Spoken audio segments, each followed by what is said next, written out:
Good morning mga katropa. Construction naman po tayo. Halina't pakinggan ang ating kwento.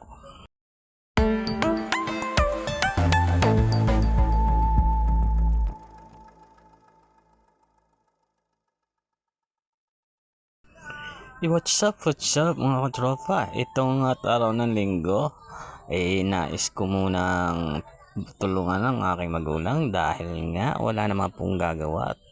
Wala naman po tayong pasok, kaya tayo naman ang gagawa muna.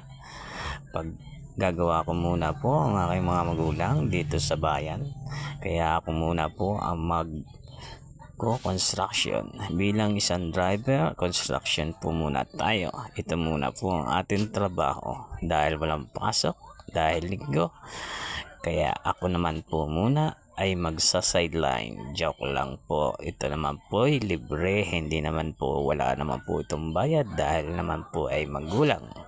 Kaya tayo, maghahalo po tayo ng buhangin mga katropa. Yan po, maghahalo po tayo.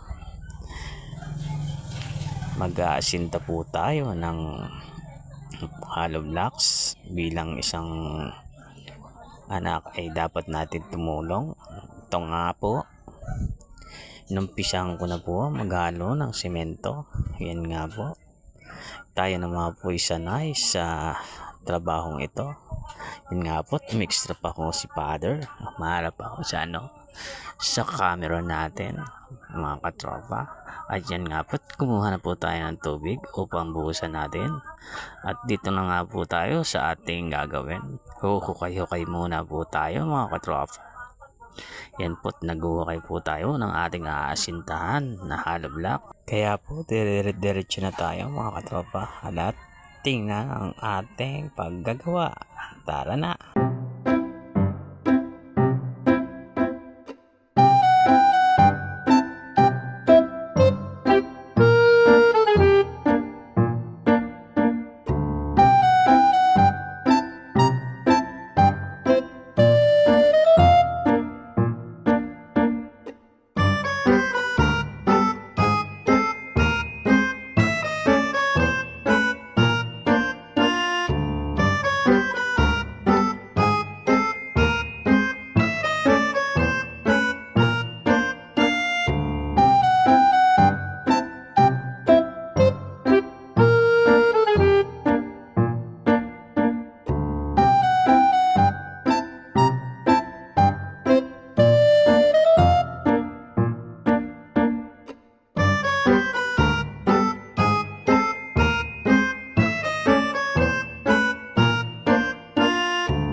Po, matatapos na tayo mga katropa.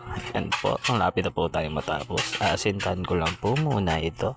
At sa susunod na linggo naman po natin bubuhusan. Lalagyan po ng slab ang ibabaw. Kaya mga katropa, ayan po, nabuhusan ko na rin po yung mga pamposte. Kaya mga hanggang dito na lang po muna tayo. Sa susunod na linggo po ang ating kasunod. Hanggang dito na lang mga katropa. Sa susunod na lang, pa-like and pa-share. Thank you for watching.